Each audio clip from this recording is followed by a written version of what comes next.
हमने जीवन को पूरी तरह जिया, लेकिन न भगवान का डर था, न नर्क का, किसी चीज का कोई डर नहीं था।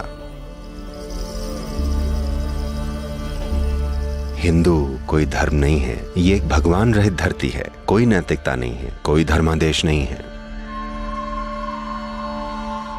जिस पल आपने अपने शरीर और मन को अपनी उन्नति का सोपान बना लिया, आप एक हिंदू बन जाएंगे। ये सारी दुनिया के साथ होना चाहिए।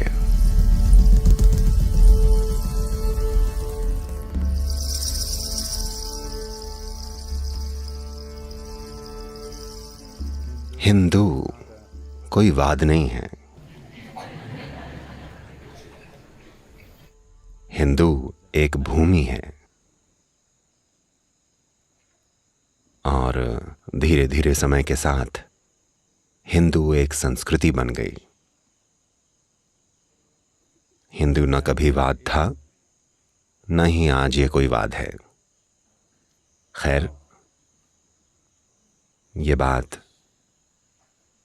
और है कि राजनीतिक परिस्थितियों और लोगों के बीच सत्ता की खींचातानी से लोग इसे अपने हिसाब से जैसे मर्जी तोड़ेंगे मरोड़ेंगे। लेकिन हिंदू की पहचान भूमि से है। वो भूमि जो हिमालय और हिंदू सागर के बीच है, यानी कि हिंद महासागर के। इस पर्वत श्रृंखला और महासागर के बीच की ये भूमि हिंदू है। तो वो लोग जो यहां रहते थे वो अपने आप से हिंदू हो गए और इसीलिए इसे हिंदुस्तान कहा जाने लगा। हिंदुओं की भूमि। भूमि हिंदू थी तो लोग हिंदू हो गए, क्योंकि लोग हिंदू हो गए इसलिए The nation or all the nations which were there at that time in this region became collectively Hindustan. राष्ट्र, वो सभी राष्ट्र जो उस समय इस क्षेत्र में थे, सामूहिक रूप से हिंदुस्तान बन गए। जैसे जब हम यूरोपियन कहते हैं तो ये फ्रेंच हो सकता है, ये इटालियन हो सकता है, ये स्पेनिश हो सकता है, या ये शायद अब यूक्रेन हो सकता है।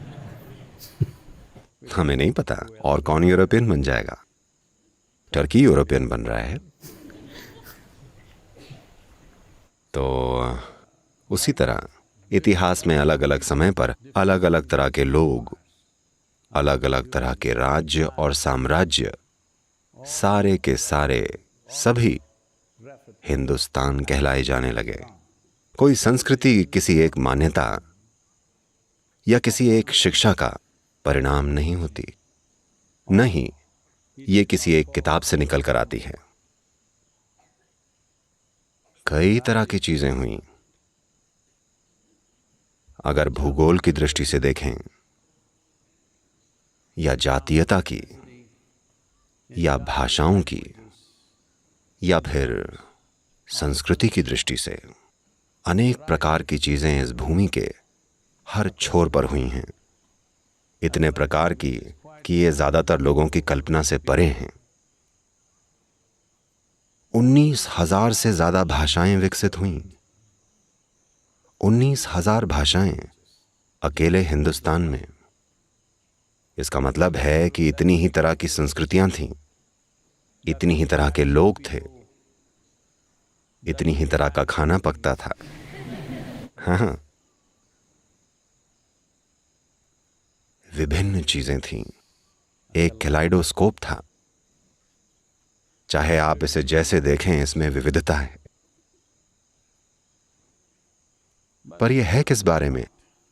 अगर इंसान की बुद्धि को इनसे मुक्त कर दिया जाए, यानी डर से, अपराध बोध से और कहीं और मिलने वाले किसी फालतू इनाम से, चाहे आप इसे हेवन कहें, पैराडाइज कहें, स्वर्ग कहें, या आप इसे कुछ भी कहें कि वहां ऊपर कुछ इनाम मिलेगा, या सजा के डर को, या अपराध के बोध को, अगर आप इन 3 चीजों को इंसान के मन से निकाल दें तो स्वाभाविक है इंसान की बुद्धि खोजना चाहेगी। ये जो हेवन की धारणा है, या पैराडाइज की धारणा है, या स्वर्ग की धारणा है, ये इसलिए लुभावनी है, सिर्फ इसलिए क्योंकि वो लालच से भरी पड़ी है। यहां जो मौजूद है वो काफी नहीं है, वहां कुछ और है जो ज्यादा है। उन्हीं चीजों का बढ़ा चढ़ा बेवकूफाना रूप है जो आपको पता है कि यहां है। अगर इन तीन चीजों को इंसान की बुद्धि से निकाल दिया जाए तो इंसानी बुद्धि स्वाभाविक रूप से परम प्रकृति की खोज करेगी कि हम कौन हैं। तो इस खोज में इस संस्कृति को मिला है खगोल शास्त्र। आज सबके पास इंटेलेक्चुअल प्रॉपर्टी के अधिकार हैं। भारत ही एकलौता ऐसा देश है जिसके पास इंटेलेक्चुअल प्रॉपर्टी के अधिकार नहीं है। हर वो चीज जो भारतीय है या इस हिंदुस्तान की है, उसे चुरा कर सारी दुनिया में उपयोग किया गया है और हर कोई उसे अपना बता रहा है, Well, क्योंकि उनके पास बारूद था, जो कि बहुत सारी ताकत होती है ना। तो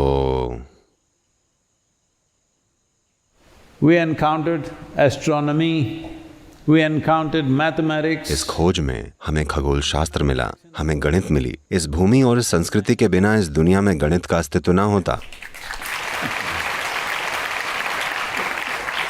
नहीं, आप सब ताली इसलिए बजा रहे हैं, अरे वाह, स्कूल में कोई मैथ ना होती। नहीं, मैं वो नहीं कह रहा हूं। अगर गणित ना होती तो विज्ञान ना होता। आज इतने सारे काम जो हम दुनिया में कर रहे हैं, तकनीक के संदर्भ में इतनी सारी चीजों का जो हम दुनिया में आनंद ले रहे हैं, वो सब ना होता अगर एक विकसित गणित ना होती, जो कि हमें हमारे प्रयास और खोज के रास्ते में मिली।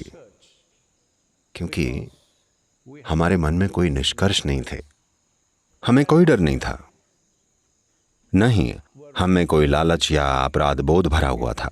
हमने जीवन को पूर्णता में जिया, लेकिन भगवान का कोई डर नहीं था, नर्क का कोई डर नहीं था, ना ही किसी और चीज का डर था। क्योंकि हमने देखा कि सबसे महत्वपूर्ण चीज है खोजना, जानना। तो खगोल विज्ञान, गणित, संगीत, वैसे तो कई तरह के संगीत हैं, पर अगर आप ध्यान दें तो आप देखेंगे कि जो शास्त्रीय संगीत इस धरती से उभर कर आया है, उसके आधार की जटिलता की तुलना में उसके जैसा दूसरा और कुछ नहीं है। ये मेरी राय नहीं है, दुनिया के महानतम म्यूजिशियंस ऐसा कहेंगे। जब आधार इतना जटिल हो, तब इस पर आप कुछ भी बना सकते हैं, इसकी कोई सीमा नहीं है। अगर आपके पास आधार उतना उन्नत नहीं है तो आप जो भी बनाएंगे वो न्यूनतम होगा। आप न्यूनतम का ही निर्माण कर सकते हैं। So there is a very complex understanding of mathematics. तो गणित की एक बहुत ही उन्नत समझ है, उसके कई पहलुओं की समझ है, खास तौर से ज्योमेट्री की और खगोल विज्ञान की। ये वो संस्कृति है जिसने 6 से 7 हजार साल पहले ही ये स्पष्ट रूप से बता दिया था कि पृथ्वी गोल है और यह ग्रह सूर्य की परिक्रमा कर रहा है। हमने माना नहीं कि पृथ्वी ब्रह्मांड का केंद्र है। ये समझ हम में इसलिए नहीं आई कि ये देश वैज्ञानिकों से भरा हुआ था। ये समझ हम में इसलिए आई क्योंकि हम खोजी थे। जब हमें शून्यता मिली तो हमने कहा शिव। तब हमने पाया कि हर चीज का आधार यही शून्यता है। इस ब्रह्मांड का सबसे बड़ा चमत्कार यह है कि हर चीज शून्यता से आती है और वापस शून्यता में चली जाती है। बाकी सब कुछ जिसे आप मैं आप कहते हैं, जिसे आप ये पृथ्वी कहते हैं, जिसे आप ये सौर मंडल कहते हैं, जिसे आप ये ब्रह्मांड या ये जगत या ये तारामंडल कहते हैं, ये सब बस अभिव्यक्तियां हैं। लेकिन हमें इन अभिव्यक्तियों में दिलचस्पी नहीं थी। हम इन रूपों का आनंद लेते हैं, इनका सम्मान करते हैं, पर हमारी दिलचस्पी ये जानने में है कि इन सब के स्रोत की प्रकृति क्या है। और हमने ये जाना कि स्रोत कोई चीज नहीं है, बल्कि ये शून्यता है। और ये किसी एक जगह पर नहीं है, बल्कि हर जगह है। तो हमने कहा शिव, जिसका मतलब है वो जो नहीं है। पर लोग इसे समझ नहीं पाए। वो एक रूप को ढूंढ रहे थे। तब उन लोगों ने जो बहुत गहन खोज में शामिल थे और जिन्होंने इन रूपों और उनकी प्रकृति को जान लिया था, क्योंकि उन्होंने उसे जान लिया था जो नहीं है, तो हमने उन्हें भी शिव कहा। तो आज जिन शिव की आप चर्चा करते हैं, जिन्हें इस धरती पर पूजा जाता है, उन्हें पूजा की जरूरत नहीं है, क्योंकि वो बिना किसी रुचि के बैठे हैं। वो ऐसे नहीं हैं जो आपके किए गए गुणगानों से या इसकी या उसकी भेंटों से प्रभावित हो जाएं। वो बस ऐसे ही बिना रुचि के बैठे हैं। यही कारण है कि उनका और ज्यादा उचित वर्णन होगा आदि योगी। शिव यानी वो जो नहीं है, क्योंकि वो जो नहीं है उसे देखा, सुना, सूंघा और छुआ नहीं जा सकता। तो वो जिसने इस तत्व को जान लिया, हम उसे भी शिव कहते हैं, क्योंकि जिसने इस तत्व को जान लिया वो वहां तक पहुंचने का एक द्वार बन जाता है। तो ये उस तरह की संस्कृति नहीं है, ये खोज करने वाली संस्कृति है। और जिस भी तरह से आप खोज करना चाहें, उसका बड़ा सम्मान किया जाता है। आप इसे बड़े स्थायी और अच्छे ढंग से खोज सकते हैं, या फिर पागलपन के साथ भी। चाहे जैसे भी आप खोजें, जब तक आप खोज रहे हैं, इस संस्कृति को वो स्वीकार्य है। यहां इस देश में इसके बड़े ही व्यवस्थित तरीके हैं इस धरती पर, और साथ ही बिल्कुल वाइल्ड तरीके भी हैं। यहां अघोरी हैं, यहां तांत्रिक हैं, यहां तरह तरह के लोग हैं, क्योंकि यहां कुछ भी वर्जित नहीं है। जब तक कि आप खोज रहे हैं, जब तक कि आपका उद्देश्य जीवन के अंतरतम को छूना है, उस जीवन को जो कि आप हैं, ये जानते हुए कि जीवन का मूल कहीं और, किसी और गैलेक्सी के केंद्र में नहीं है, बल्कि जीवन का मूल हर जीवन के अंदर है। चाहे आप एक आदमी हो, औरत हो, जानवर हो, चाहे आप एक चींटी ही हो, जीवन का मूल भीतर है या आपके भीतर ही है। आपको बस इतना करना है कि उसे खोजना है। आपको बस इतना करना है कि उस तक पहुंच बनानी है। आपको इसका आविष्कार नहीं करना है, आपको उसे बनाना नहीं है, आपको बस उस तक पहुंच बनानी सीखनी है। जीवन घटित हो ही नहीं सकता जब तक कि उसका स्रोत उसके भीतर धड़क ना रहा हो। उसके बिना ये हो ही नहीं सकता। मुझे लगता है कि अगले 15 से 25 सालों में ऐसा और भी कहीं ज्यादा होगा, जहां इंसानों की मान्यताओं का सिस्टम बहुत ही कमजोर पड़ जाएगा। लोग केवल उस हद तक विश्वास करेंगे जितना जरूरी है। अभी से ऐसा हो रहा है। हेलो?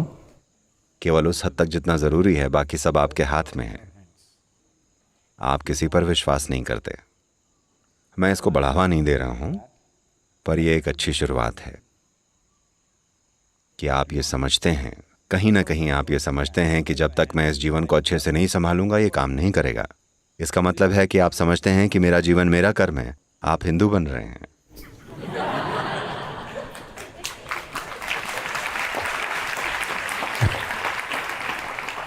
तो आपको ये समझना चाहिए कि हिंदू कोई वाद नहीं है, हिंदू कोई धर्म नहीं है, हिंदू जीने का कोई एक विशेष तरीका नहीं है, जैसा कि लोग बताने की कोशिश कर रहे हैं। हिंदू एक भूमि है। भूमि की वजह से लोग हिंदू हो गए, लोगों की वजह से सभ्यता हिंदू बन गई, और सभ्यता की वजह से ये देश हिंदुस्तान बन गया। तो ये समझना जरूरी है कि जैसा कि मैंने पहले भी कहा है, अगर इंसान की बुद्धि को डर के प्रभाव से मुक्त कर दिया जाए, अपराध बोध के प्रभाव से मुक्त कर दिया जाए, या हद से ज्यादा लालच के प्रभाव से मुक्त कर दिया जाए, तब आप एक हिंदू बन जाएंगे। या हिंदू का शायद आपके मन के अंदर अर्थ बड़ा सीमित संदर्भ हो कि ये खास तरह के लोग होते हैं। नहीं, चलिए इसे ऐसे देखते हैं। इसको सनातन धर्म बोला जाता है। सनातन शब्द का अर्थ है शाश्वत। Dharma means not religion, dharma means the law. So the eternal law What is the eternal law? धर्म का मतलब रिलीजन नहीं, धर्म मतलब नियम। तो शाश्वत नियम, शाश्वत नियम क्या है? देखिए, यहाँ बैठे हुए आप और मैं अलग अलग हैं। खैर, मुझे या तो वो दफना देंगे या जला देंगे, आपसे बहुत पहले। आप सब मुझसे बहुत छोटे हैं, लेकिन अगर 100 साल बाद भी उन्होंने आपको जलाया तो आप भी वही बन जाएंगे जो मैं बन चुका हूँ। अभी अगर आपकी अभिलाषा वैसा बनने की है जैसा मैं हूँ तो वो एक अलग बात है, लेकिन जब हर किसी को वापस पहुंचा दिया जाता है तो हर कोई एक ही चीज बन जाता है बिना किसी समस्या के। तो ये एहसास कि हर चीज एक ही चीज से आती है, ये एहसास क्या आपको मृत्यु के साथ होगा या अभी, यही एक बड़ा अंतर है। अगर आप में ये अभिलाषा है कि ये अभी हो तो आप एक सनातनी हैं। आप अपनी शाश्वत प्रकृति को जानने की चाह रखते हैं। इसका मतलब है कि आप सनातन धर्म में हैं, किसी धर्म के चलते नहीं, किसी फिलॉसफी के रूप में नहीं। आप शाश्वत नियमों के तालमेल में हैं। केवल तब जब आप शाश्वत नियम के साथ तालमेल में होंगे तब इस रूप की सीमाएं, इस व्यक्तिगत रूप की कई सीमाएं होती हैं और इन सीमाओं से आप हमेशा पीड़ित रहेंगे। चाहे आपके पास कितनी भी संपदा हो, आप तब भी पीड़ित रहेंगे। चाहे आप अपनी जिंदगी में कुछ भी बन जाएं, आप तब भी पीड़ित रहेंगे, क्योंकि आपकी पहचान इस रूप से जुड़ी हुई है। आप इसके स्रोत को नहीं खोज रहे हैं। आप अब तक इस अस्तित्व की मूलभूत प्रकृति तक नहीं पहुंच पाए हैं, उस तक जो इसकी शाश्वत प्रकृति है। अब क्या मैं ये ज्ञान दे रहा हूं कि अरे आपके भीतर कुछ शाश्वत है, आप एक आत्मा हैं और ये होगा और वो होगा? नहीं, मैं कह रहा हूं कि आप ये समझें कि आप इस शरीर को इकट्ठा करते हैं और छोड़ देते हैं। एक बार आपको यह एहसास हो गया तो हर कमबख्त सिर में इतनी बुद्धि होती है कि वो ये खोजे कि ये है क्या। ओके, मैंने इसे इकट्ठा किया और एक दिन ये चला जाएगा, ये चीज है क्या? क्योंकि ये कोई कल्पना नहीं है, ये एक सच्चाई है। आपका अस्तित्व एक सच्चाई है। आजकल ये टेक्नोलॉजी वाले लोग साधुओं की तरह दिखने की कोशिश कर रहे हैं, लंबे बाल हैं, जटाजूट में जुड़े हैं, है ना? वो सब साधुओं की तरह दिखना चाह रहे हैं। ये अच्छा ट्रेंड है। वो सारे पहले के हिंदू साधुओं की तरह दिखने की कोशिश कर रहे हैं। तो मूल रूप से पूरी तरह से एक भगवान रहित, फिलॉसफी रहित, अनैतिक, अनैतिक सही शब्द नहीं है, नैतिकता रहित, कोई नैतिकता नहीं, कोई धर्मादेश नहीं, कोई भगवान नहीं, कोई फिलॉसफी नहीं। ये किस तरह के घटिया लोग होंगे? इसका मतलब है आपको सृष्टि की बुद्धिमत्ता पर भरोसा नहीं है।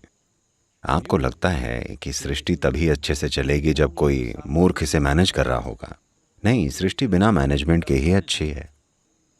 बस इतना है कि जैसे कि मैंने पहले भी कहा है कि अगर इंसान की बुद्धि पर थोपे गए इन डर, अपराध बोध और लालच के मूल्यों का बोझ न डाला जाए, जिसे हर समय बढ़ावा दिया जा रहा है, तो वो स्वाभाविक रूप से अपनी शाश्वत प्रकृति की खोज करेगी। तो जिसे आप हिंदू सभ्यता कहते हैं, या बेहतर होगा कि हम इसे सनातन धर्म कहें, वो एक निर्भीक, अपराध बोध रहित, लालच रहित इंसानों का परिणाम है। तो ऐसा नहीं है कि हिंदू जीवन शैली की वजह से वो ऐसे बन गए, क्योंकि वो ऐसे थे, उसका ये परिणाम हुआ।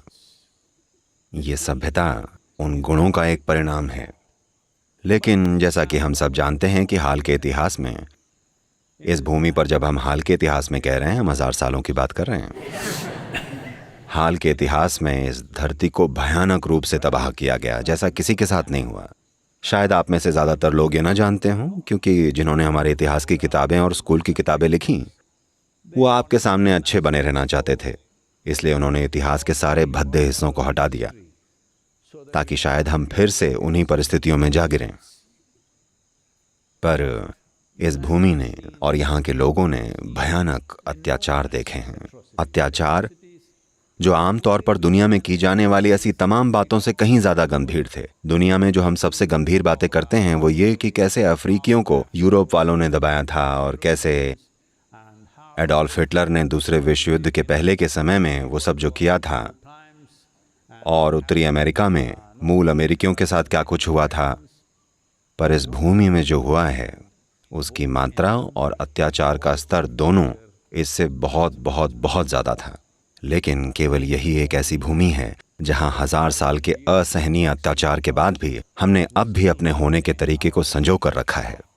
Being.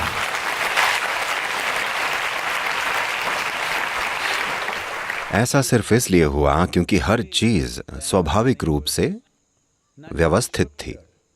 क्योंकि यहाँ कोई एक धर्म नहीं था, यहाँ कोई एक मुखिया नहीं था कि अगर एक सिर काट दिया जाए तो सब कुछ ढह जाएगा। कोई एक विचारधारा नहीं थी, कोई एक किताब नहीं थी कि बस उसे जला दो और सब कुछ चला जाएगा।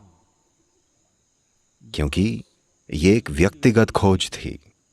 वो आक्रमणकारी जो यहाँ आए, उन्होंने हर संभव चीज की।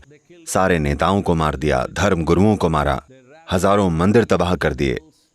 लेकिन उन्हें यह नहीं पता चल पाया कि इसे कैसे मारें, क्योंकि ये हर किसी के दिल और दिमाग में बसा था। आप उसे नहीं मार सकते, Because क्योंकि ये कोई फिलॉसफी नहीं थी जिसे सुधारा जा सके। ये कोई मान्यता नहीं थी जिसे तोड़ा जा सके। ये जानने की एक स्वाभाविक लालसा थी। इसका दमन करने का कोई तरीका नहीं है। मैं बार बार आपसे ये कह रहा हूं कि अगर आप इस मन को डर से, लालच से और अपराध बोध से मुक्त कर दें, तो ये स्वाभाविक रूप से जीवन की परम प्रकृति को खोजेगा। क्योंकि इस तरह की चीज हजारों सालों तक स्थापित होती रही है, तो चाहे कितने भी अत्याचार हुए हों, उसके बावजूद भी ये जीवित रही। ये इकलौती ऐसी भूमि है जिस पर इतने आक्रमण हुए, इतने प्रतिशोध के भाव से ताकत के साथ आक्रमण हुए, फिर भी इसने अपनी संस्कृति को बहुत हद तक आज तक बचा रखा है। नुकसान हुए, पर यह बची रही, क्योंकि ये संस्कृति ऐसी संस्कृति नहीं है जो व्यवस्थित है। ये एक तरह की व्यवस्थित अव्यवस्था है, सोची समझी अव्यवस्था है। क्योंकि आप अव्यवस्था को नष्ट नहीं कर सकते, आप एक सिस्टम को नष्ट कर सकते हैं। हेलो आप सिस्टम को नष्ट कर सकते हैं, आप एक अव्यवस्था को नष्ट नहीं कर सकते। तो चाहे उन्होंने जो भी किया, ये जीवित रही। कई सारे लोग दुनिया भर में आज किताबें लिख रहे हैं। कई अमेरिकी और यूरोपीय लेखक हैं, वो अचंभित हैं कैसे ये संस्कृति बची रह गई। आखिर ये बची कैसे रह गई? इसका आधार क्या है? इसकी नींव कहां पर है? कोई नींव नहीं है, इसीलिए ये बची रही।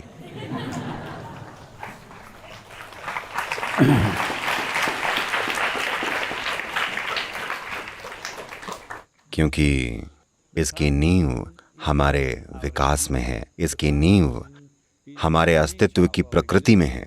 नींव उसमें नहीं है जो हमने इंसानों के तौर पर व्यवस्थित किया था। ये एक चर्च नहीं है, ये किसी तरह का एक संगठन नहीं है। यहाँ कोई एक नेता नहीं है कि अगर आपने उसको मार दिया तो सब कुछ ढह जाएगा।